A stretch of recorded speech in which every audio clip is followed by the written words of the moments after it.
Basic types of aquarium filtration systems.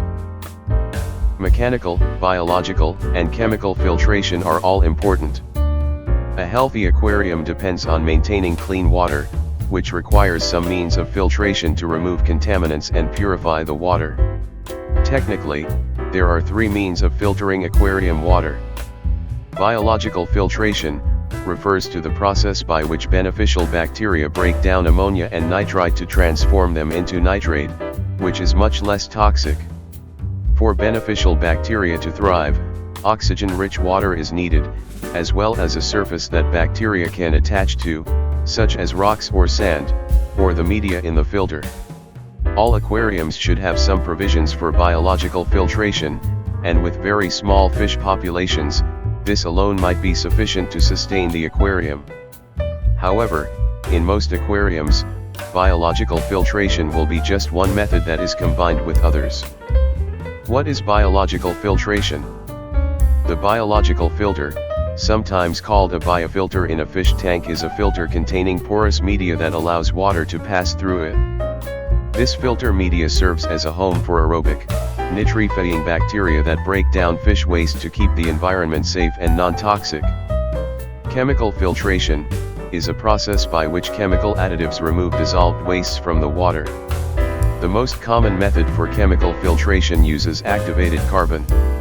Other chemical media added to the filter can remove chlorine, ammonia, or phosphate from the water. The chemical media needs to periodically be replaced. Mechanical filtration is what most people think of as true filtration machinery that removes solid particles from water by circulating water through filter membranes that strain out solid particles. It is important to understand that mechanical filtration alone is not sufficient, since it does not remove or detoxify ammonia or nitrite in the water.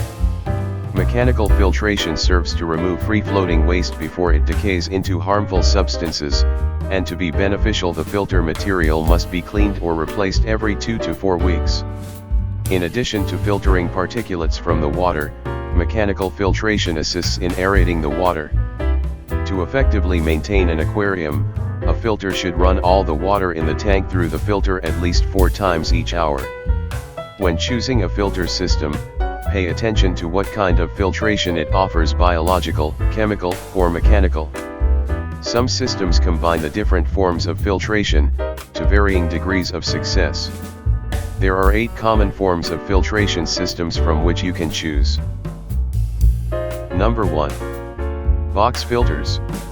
Also called corner filters or internal filters, these were the first aquarium filters available for home aquariums. Although less common than in the past, they are very inexpensive and can be loaded with a variety of filter media. Many box filters are compact units that stick to the glass inside an aquarium, making them suitable for small aquariums of 10 gallons or less.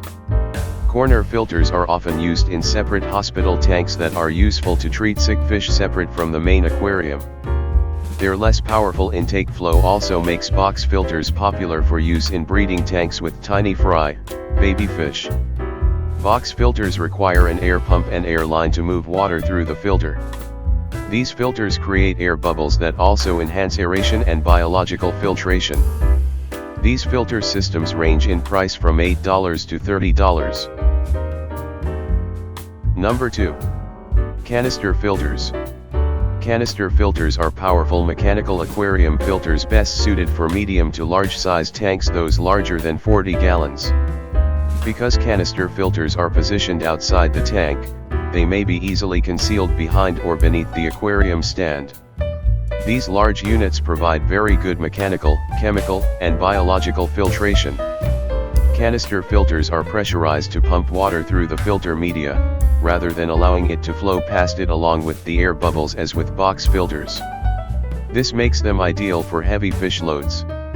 On the negative side, canister filters are difficult to take apart for cleaning and maintenance, and they may be difficult to get primed and restarted afterward. They are the most expensive type of filter, but also work the best. Canister filters are very good for saltwater aquariums or those with many living plants. Costs can range from $90 to $500. Number 3. Diatomic filters. Diatomic filter systems are specialized aquarium filters that polish the water by removing very small particles. In design, these are similar to diatomaceous earth swimming pool filters, which operate by pumping water through a layer of very fine particles to scrub the water clean.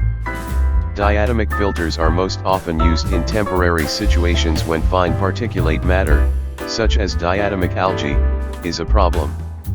Because a diatomic filter is used only for special situations, some standard filters are made with diatomic inserts so they may serve a dual function when needed. The diatomaceous media must be replaced after each use in a diatomic filter. Costs of diatomic filters range from $40 to $100. Number 4. Fluidized bed filters. Relatively new, these filter systems are very efficient biological filters that utilize sand or silica chips as the filter medium. These units hang from the back of an aquarium, where water is pumped up through a mass of sand or other media. The small particles provide an excellent surface area for the bacterial colonies to thrive. The grinding of the sand as water flows through it helps to break up and trap the particles of debris in the water. Most units do not come with water pumps, which need to be purchased separately. These units do not provide chemical filtration, but mechanical filtration is moderately good because the sand media traps suspended particles. They do need backflushing to clean the debris out of the sand periodically. Costs for fluidized bed filters can range from $50 to $150. Number 5. Power filters. Sometimes called hang-on back filters, power filters are the most commonly used type of aquarium filter, largely because they offer excellent mechanical, chemical, and biological filtration simultaneously. The standard power filter hangs off the back of the aquarium and sucks water up through a siphon tube. They are simple to install and easy to maintain. Mechanical filtration is achieved by water flowing through a sponge pad or floss media. Chemical filtration is provided by the water flowing through an activated carbon insert, and biological filtration is offered by beneficial bacteria that grow inside the filter cartridge. Power filters may be combined with a bioheal to provide increased biological filtration. The filter inserts need to be periodically rinsed off or replaced. Power filters range in price from $10 to $150. Number 6. Sponge filters. The sponge filter is fitted over a tube from a power head or air pump. The air or water forced through the tube in the sponge creates a suction that pulls water and debris into the sponge material, and bacteria will grow on the sponge to establish a biological filtration. Sponge filters also provide mechanical filtration, although they clog quickly if there is excess debris. They are excellent for tanks with fry, as the sponge prevents young fry from being sucked through the pump. Sponges are good for a hospital isolation tank, as a sponge from an established aquarium quickly provides the tank with nitrifying bacteria. When the sponge filters are cleaned, it is important to do so with aquarium water, as tap water will kill the beneficial bacteria that is growing on the sponge. Prices for sponge filters can range from $5 to $40. Number 7. Trickle filters. Also called wet or dry filters, trickle filters are designed to expose the water to as much air as possible. This is accomplished by allowing the aquarium water to trickle over a container of media, such as plastic balls, strands, or floss. This exposure to air and water fosters large colonies of beneficial bacteria that break down wastes. These are especially popular for saltwater tanks, but are becoming increasingly popular in freshwater aquariums as well. Chemical filtration is provided by placing mesh bags of chemical media in the filter. The biggest drawback is the fact that they clog fairly easily.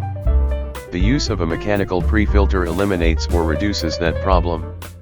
They are large filters, and are usually housed inside of the aquarium stand. Trickle filters can be fairly expensive, with costs ranging from $30 to $300. Number 8. UGF, Under Gravel Filter. The UGF, Under Gravel Filter, is another aquarium filter that has been around for a long time. It utilizes a plastic filter plate that is placed under the substrate, and an air pump attached to tubes on the filter plate that pulls the aquarium water down through the substrate, taking the particulate matter with it. There are water pumps called power heads that can be attached to the uplift tubes inside of the aquarium that are more efficient than operating the UGF using an air pump and air stones.